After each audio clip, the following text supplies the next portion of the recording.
Salut à tous, c'est Linux, on se retrouve sur App & Foot pour une toute nouvelle vidéo. La 7e journée de Champions League s'est terminée hier. Du coup, dans cette vidéo, on va pouvoir être en projection de l'ultime et 8e journée de Champions League qui se déroulera mercredi prochain. Installez-vous parce qu'il y a des choses à dire. Numéro 10, je suis le capitaine. En rouge et bleu à la parisienne. Fuck le Barça, fuck les Madrilènes.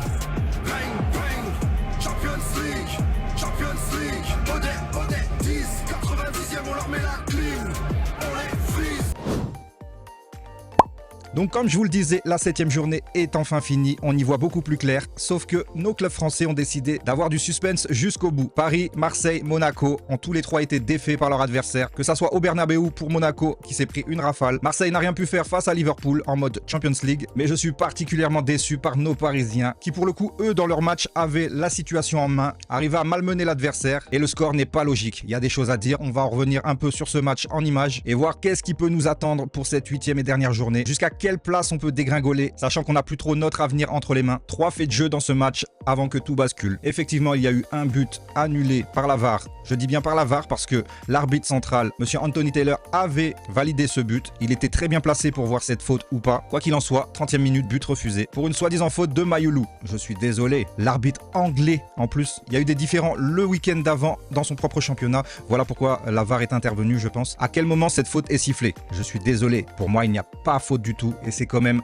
un tournant du match. Parce que à 1-0 en première mi-temps, les choses auraient pu être autrement. 42e but refusé de Nuno Mendes. Chose logique parce que Dembélé touche de la main, ça, il n'y a pas de souci. Et à la 57e, but refusé aussi. Il n'y a pas de souci aussi dessus. Dembélé étant hors jeu. Donc voilà. 3 buts refusés, 2 qui sont logiquement annulés. Il n'y a pas de souci. Mais le premier, je suis désolé. On peut en revenir maintes et maintes fois. Pour moi, il y a but. Pour moi, il y a but. Face à un arbitre anglais, s'il vous plaît. Jamais dans son championnat, il ne siffle ce genre de soi-disant faute. Mayulu joue le ballon, on va y revenir en image d'ailleurs tout de suite. Donc voilà, première image, on voit le but de Warren de la tête avec un beau débordement de Fabian Ruiz qui la pique. Warren tout seul trompe le goal, tout était carré, tout était propre dans cette action, hormis apparemment la VAR appelée pour une soi-disant faute. On voit même que sur l'image, Mayulu joue parfaitement le ballon. À quel moment? Si ce n'est le petit coup d'épaule qu'il estime peut-être être derrière l'adversaire, je sais pas, mais l'action est loin du but. Voilà quoi, il y a tous les ingrédients pour ne pas siffler ce genre de choses, surtout que ça mène à un but. Voilà, premier effet du match, j'estime qu'on s'est fait léser sur ça. Et ça aurait pu changer toute cette analyse qu'on est en train de développer actuellement. Paris aurait certainement pu gagner au Sporting, mais ça n'a pas été le cas. Voilà ce genre d'événement qui frustre les joueurs sur le terrain, qui nous frustre nous encore plus supporters devant notre télé ou dans les gradins. Voilà, c'est voilà, le PSG, voilà. Toute autre équipe devant, il y aurait un petit poussé face au Sporting qui arrive à se dégoter une action comme ça, ils auraient validé ce but. Donc voilà, très très frustrant. Et cette première période a été, il faut le dire, très très bonne. On va pas se cacher, hormis il manquait un but, le but a été annulé, on ne peut rien y faire, voilà. Je pense qu'on a mis les bons ingrédients en première mi-temps. Le Sporting n'a pas vu le jour du tout, il faut le dire aussi. On a été largement meilleur au-dessus d'eux. Donc voilà, ce qui me rassure justement, c'est que dans nos matchs... que ça soit défait ou match nul, des contre-performances, même face au Paris FC en coupe, peu importe, le contenu est là en fait. Le contenu est là. C'est pas comme si on avait une équipe de branquignoles qui n'aligne pas 3 passes. Donc pour moi, on peut se maintenir sur cette base que le PSG sait jouer au ballon, le PSG sait jouer au foot, le PSG manque de réussite certainement, mais quoi qu'il en soit, on fait partie des meilleures équipes d'Europe. Peut-être que justement, à l'issue de cette saison, en mai prochain, on se dira « Waouh, encore une fois, on l'a fait peut-être, je sais pas. » Le back-to-back n'est pas exclu. Et ces matchs seront totalement anecdotiques. Quand on voit le Real Madrid ces dernières années qui les prend 3 fois de suite, on retient juste l'année des titres. Mais le contenu, tout ça, ça passe inaperçu. Sachant qu'on sait que la légende du Real, et je prends le Real comme exemple parce que c'est eux actuellement qui sont pointés du doigt comme la meilleure équipe entre guillemets de tous les temps, si ce n'est en Ligue des Champions. Mais voilà, ils ont construit leur image aussi sur beaucoup de faits d'arbitrage, il faut le dire aussi. Ce sont des matchs, certes de saison régulière, maintenant on appelle ça une saison régulière, mais à prendre en compte au niveau comptable. On sait tous que les choses vont se passer dès les 8e, voire les 16e barragistes, parce qu'on y aura peut-être droit au final. Hein. Je ne sais pas si c'est le vœu clair de Luis Enrique quand il dit que ça peut être très préjudiciable de passer directement en 8e. Je ne suis pas d'accord. Pour moi, justement, ça va nous donner du temps pour bien préparer nos matchs. On n'a pas à s'en infliger encore plus qu'il y en a déjà. Donc voilà, c'est l'occasion de souffler au mois de février. On va essayer de s'éviter ce barrage, j'estime qu'il faut, mais on n'a même plus notre destin entre les mains. Si ce n'est le fait que de gagner au parc face à Newcastle. Mais bon, c'est pas acquis, pas dans le jeu parce qu'on sait ce qu'on peut faire, surtout chez nous au parc. Mais voilà quoi, ça va être très compliqué. Newcastle, je les ai vus, ils sont en grande forme encore une fois. Donc voilà, très compliqué. On passe à la suite, c'était en deuxième mi-temps avec ce centre de Doué. Donc pour tous ceux qui tombent sur Doué, oui effectivement, il y a beaucoup de gris-gris, tout ça. N'empêche que c'est l'élément offensif qui nous rapporte le plus de situations dangereuses. Voilà, demandez à un défenseur adverse s'il préfère avoir, je dis une connerie, mais s'il préfère avoir un Ramos sous la main plutôt qu'un Doué à gérer, voilà, le choix est vite fait je pense. Et Doué fait partie de ces joueurs qui provoquent. Certes, il y a du déchet, mais bon. Faudrait pas que ça tombe en caricature de Neymar, ça, il n'y a pas de souci. Mais je peux pas lui tomber dessus parce qu'il a tenté. Il a essayé. Si Dembélé est mieux placé, une passe D à son actif. Donc voilà, le centre est parfait. Ça arrive directement sur la tête de Dembélé tout seul face au goal. Il y a but. Sauf qu'il y a hors-jeu. Donc voilà, c'est une situation à retravailler. Et là, on voit bien que Dembélé n'est pas un pur neuf parce que le placement, il s'est un peu oublié. Voilà, il était en avance, je dirais. C'est juste de quoi vous dire que les occasions, on les a à chaque match. La réussite n'est pas là à chaque match. C'est bien dommage. Par contre, il y a une stat qui me gêne vraiment beaucoup. On a effectué jusqu'alors 30 matchs. Et 12 de ces 30 matchs, on n'a pas su ouvrir le score en première mi-temps. 12 de ces 30 matchs, on arrive à la mi-temps en n'ayant marqué aucun but. Et ça, c'est une anomalie dans ce PSG. C'est pas normal. Avec les éléments qu'on a, avec les joueurs qu'on a, avec le staff qu'on a pour bosser, ça traduit juste que nos premières mi-temps sont parfois très belles à voir, mais très peu concrétisées. Voilà, on arrive souvent à la mi-temps, soit en étant mené, soit en situation d'échec à 0-0. Et ça, il va falloir vraiment changer ça, parce que le côté moteur qui monte en régime tout doucement, non. De la première minute qu'un match est sifflé, il faut être dedans, il faut savoir être en mode rouleau compresseur.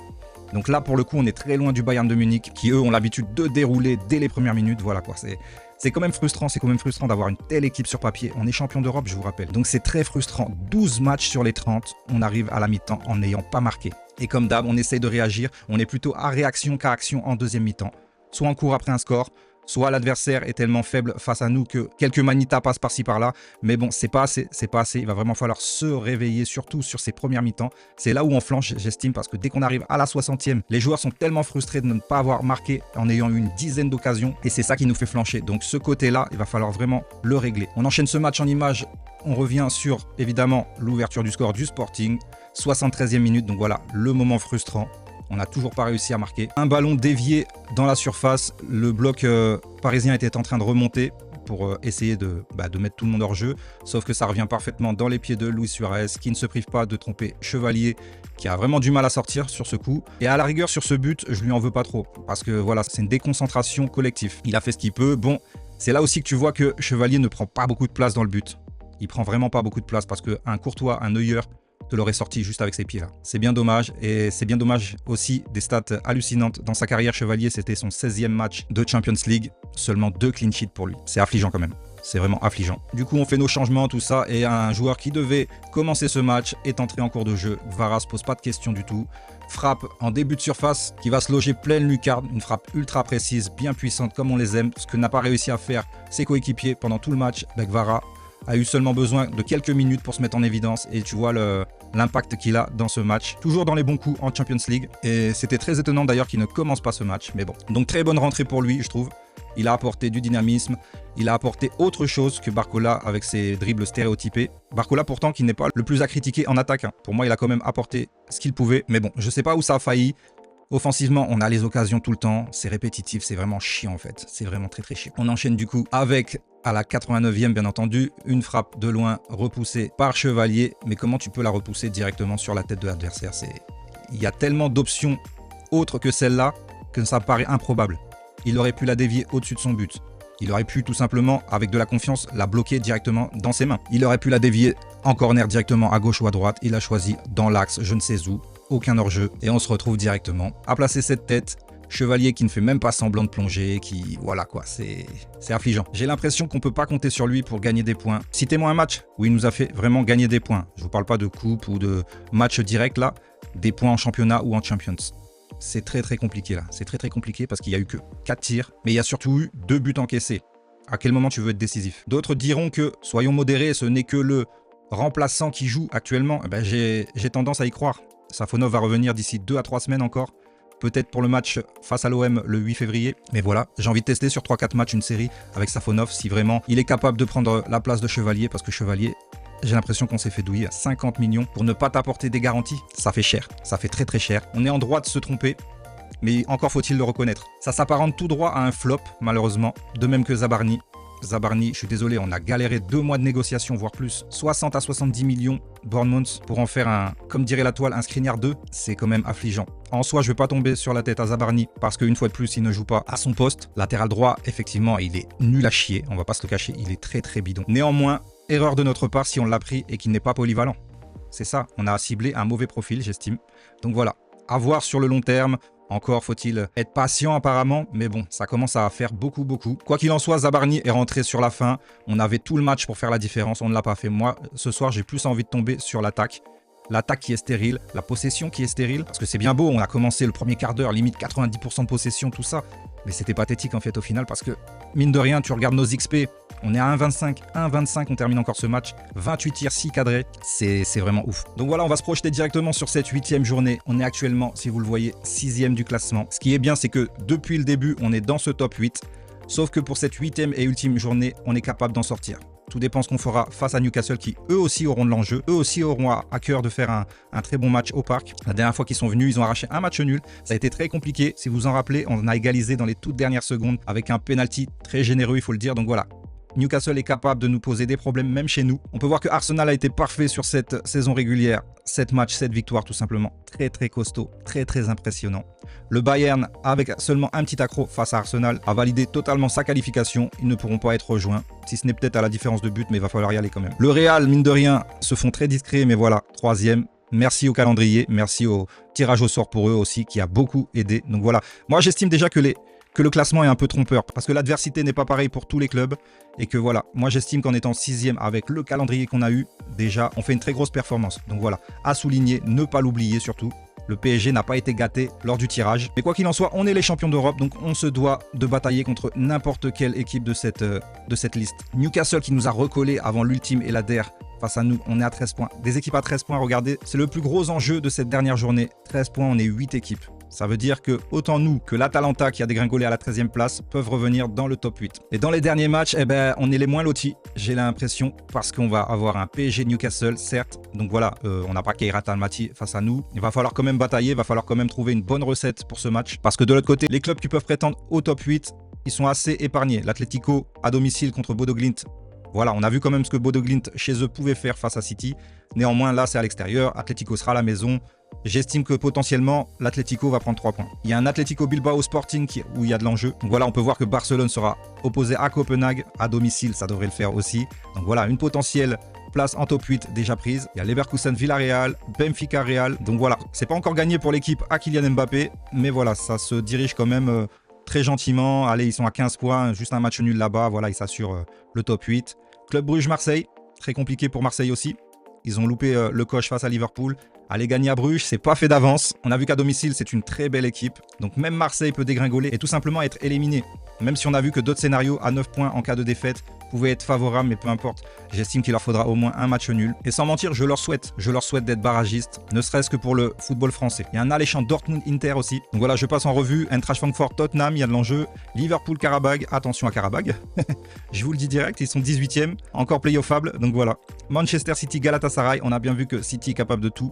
Donc pourquoi pas de perdre contre Galatasaray, qui les enverrait tout droit en barragiste. Donc voilà, il y aurait pour le coup de très beaux matchs et de très belles confrontations. Un Monaco-Juve, Monaco aussi qui s'est totalement chié dessus au Bernabeu. Voilà, compliqué pour eux. Pour moi, potentiellement, je les vois sortir et être éliminés parce que ça, c'est pas bon en ce moment, Monaco. C'est vraiment pas bon du tout. Il y a un Naples-Chelsea alléchant. Pafos Slavia, PSG Newcastle bien entendu, PSV Bayern de Munich. Je pense que le Bayern pourra faire tourner sur ce match. Aucun intérêt pour eux. Ils peuvent potentiellement ne pas être premiers et ne pas être 3e. Donc voilà, leur place est, je pense, figée. Et un Royal Union Atalanta. Donc voilà, tout ça pour vous dire que tous ces matchs seront simultanés en multiplex. Et que du coup, j'estime qu'on a le don de se foutre un peu dans la merde, Paris. Parce que ça va batailler face à Newcastle. Un nul nous qualifierait certainement. Une victoire nous positionnerait potentiellement dans le top 4. Moi, je pense qu'il faut, c'est au moins être dans le top 8. Ne pas s'infliger un barrage. Quand bien même on terminerait à la 9e, 10e, 11e, 12e place, on aurait potentiellement des clubs en barrage comme Napoli, qui est actuellement 25e, mais pour moi feront un résultat face à Chelsea, je pense. Donc voilà, on va s'éviter quand même ce genre de conneries. c'est complètement con de se dire qu'on a besoin de passer par un barrage pour garder la forme. Donc voilà. Et pour revenir à ce qui flanche chez nous, eh ben, on ne sait toujours pas en fait. Parce qu'on arrive à se procurer des occasions. Donc là, le problème n'étant pas là, je sais pas. J'ai l'impression qu'il faut ramener beaucoup plus de concurrence. Quand j'ai vu le début de match, on n'avait que 7 remplaçants, dont 2 goals qui ne joueraient absolument pas, donc 5 joueurs de champ, dont un petit jeune Ensoki, donc on va dire 4 joueurs de champ. C'est là que s'est posé la question. Est-ce que l'effectif est assez étoffé? Je ne pense pas. Je pense qu'on a tout simplement loupé notre mercato estival et qu'on est en train surtout de louper notre mercato hivernal pour se renforcer. Si d'ici la fin de ce mercato, on n'a toujours pas recruté une recrue, et encore, je te parle pas de Draw qui va venir juste pour être développé, je te parle d'une vraie recrue qui apporte une plus-value directement, qui est comme l'année dernière, un Gvara qui arrive et influent dans le jeu, influent dans les stats, tout ça. Si on ne fait pas ça, je crains qu'on va galérer d'une part en Champions, mais on peut aussi galérer pour ce championnat. J'aimerais vraiment pas être comme dans la peau du Real à se faire une saison blanche. Ça serait problématique. Même si l'été prochain, à mon avis, le mercato estival va être axé sur des gros noms. Mais on n'est pas la saison prochaine. On est actuellement et on a des ambitions autres que regarder les autres équipes en mars, avril, mai se disputer le trophée qu'on aura laissé vacant. Je suis désolé, c'est pas l'objectif. C'est très dommageable qu'on n'ait pas recruté au moins 2 joueurs. J'estime qu'il nous faut un offensif et surtout un milieu de terrain pour faire vraiment un turnover et mettre en compétition tout le monde. Donc voilà, c'est très problématique pour moi. Quoi qu'il en soit, je reste toujours confiant pour notre Paris Saint-Germain. La qualif n'étant pas en danger, seul le top 8 l'est, c'est bien dommage. Mais s'il faut passer par un barrage, comme Luis Enrique le veut, pour garder la forme, pour tout ça, ok. Parce que quoi qu'il en soit, dans toute compétition, sachez que ce qu'on retient toujours, c'est la finalité. C'est pas tout ce qui s'est passé, les erreurs d'arbitrage et ceci et cela, les galères qu'on a pu avoir, les moments de doute, tout ça, peu importe. En finale, tout est oublié. Et voilà, c'est ce que je souhaite au Paris Saint-Germain, d'accéder au moins cette année jusqu'au dernier carré pour garder notre stature de champion. J'estime qu'on peut le faire. Encore faut-il se donner les moyens. Chose que va faire le Paris Saint-Germain. Pour moi, on a potentiellement une reprise du trône en Ligue 1 dès ce week-end.